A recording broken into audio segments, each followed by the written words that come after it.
Traore's warning, why Burkina Faso drew a line with Nigeria. I speak at a moment when clarity matters more than noise. Across West Africa, attention has turned to a single incident involving an unauthorized military landing and the detention, then release, of foreign soldiers. But this moment is not defined by the headlines alone. It is defined by what it reveals about leadership, sovereignty, and the direction the region is taking.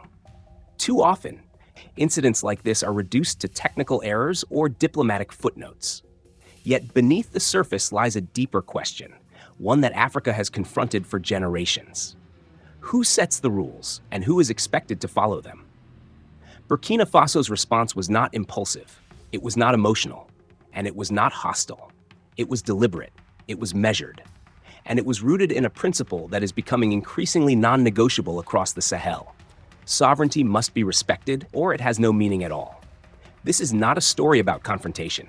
It is a story about boundaries, responsibility, and a region quietly redefining how power is exercised. International aviation and military protocols exist to protect all states, not just powerful ones. Burkina Faso did not invent these standards. It applied them.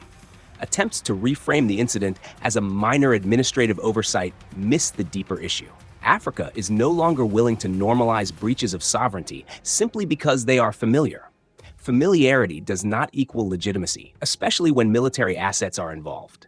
The Nigerian personnel were treated with professionalism and dignity throughout the process. Diplomatic channels remained open. Investigations were conducted. Decisions were made deliberately, not impulsively. This distinction matters because it reveals intent. Enforcement does not require aggression. Calm enforcement is often the clearest signal of seriousness. Sovereignty only has meaning when it is applied consistently, without exception and without spectacle. Some questioned why a warning was issued once the situation was resolved peacefully. The answer lies in understanding the function of warnings. They are not always punitive. Often, they are preventative. They establish boundaries before misunderstandings become habits. In regions shaped by long memories, precedent carries weight. What is tolerated today becomes expected tomorrow. This incident occurred during a broader regional realignment. Burkina Faso, Mali, and Niger have chosen a new security and political framework through the Alliance of Sahel States. That decision carries responsibility as much as symbolism. It requires consistency in how airspace, coordination, and security protocols are handled. Old assumptions about automatic access and post-fact explanations no longer apply in the same way. The warning issued was not directed at Nigeria alone. It addressed a mindset that Africa must move beyond, the idea that procedures can be adjusted depending on who is involved. Serious regions cannot function on improvisation. Coordination must precede movement. Dialogue must come before action. These are not obstacles to cooperation. They are the conditions that make cooperation durable. Nigeria occupies a unique position in West Africa. Its size, capacity, and influence shape regional expectations. That influence brings responsibility. Actions taken by major actors resonate beyond their immediate intent. In a fragile security environment, even unintentional missteps can ripple outward. This is not accusation. It is reality. Historically, Nigeria has played a stabilizing role in the region. But stability today requires adaptation. The region is changing. Political transitions, new alliances, and shifting security dynamics demand greater transparency and more deliberate coordination. Power is held to a higher standard precisely because it sets norms. When influential states demonstrate restraint and clarity, trust follows. This moment is not about rivalry. It is about alignment. Parallel security actions without communication create uncertainty. Uncertainty creates suspicion, and suspicion erodes cooperation faster than disagreement ever could. Leadership today is measured not by speed, but by structure. Regions that endure are built on predictability. Strong cooperation is tested not when everything goes smoothly, but when situations are unclear and decisions must be made without escalation. Systems either hold or they fail in these moments. The responsibility of leadership is to ensure they hold. That requires discipline, not drama. Predictability protects people. Traders depend on stable borders. Families depend on calm governance. Soldiers depend on clear rules of engagement. When coordination functions properly, everyday life remains insulated from political tension. That is why clarity is not an abstract principle. It has practical consequences. Small states understand this instinctively. Dignity is preserved not through confrontation, but through consistency. The same principle applies across the global South, where sovereignty must be defended without isolation. Burkina Faso has not closed doors. It has defined terms. Cooperation rooted in equality lasts longer than cooperation rooted in habit. The Sahel Alliance represents a commitment to that clarity. It is not a rejection of dialogue. It is a demand that dialogue be taken seriously.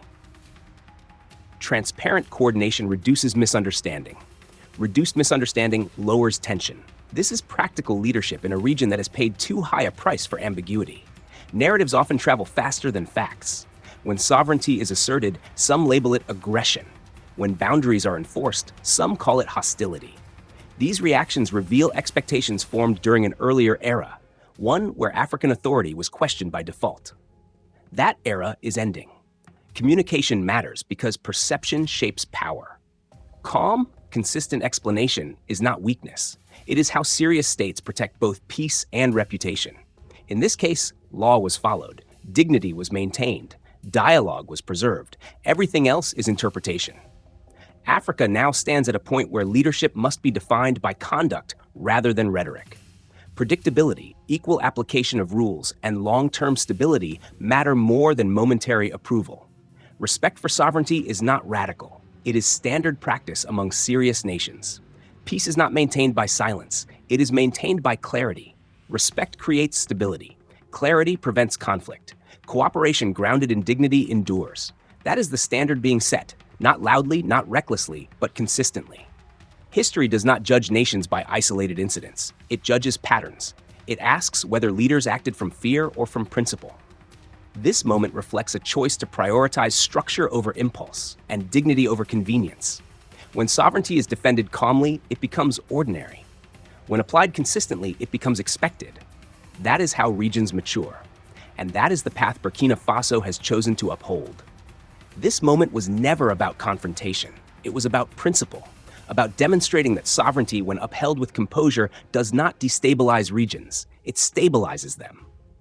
Burkina Faso has chosen a path of responsibility, not isolation, not hostility, but disciplined engagement rooted in equality and clarity. The future of West Africa depends on norms that are predictable and rules that are applied evenly. If clarity becomes habit and dignity becomes expectation, peace no longer depends on goodwill alone. It becomes durable. That is the standard being set, not loudly, not recklessly, but consistently. This incident will pass. Others will follow. What remains is the pattern. And history will record whether leaders chose structure over confusion and principle over impulse. That is how trust is built. That is how stability endures. And that is the future this region is working toward.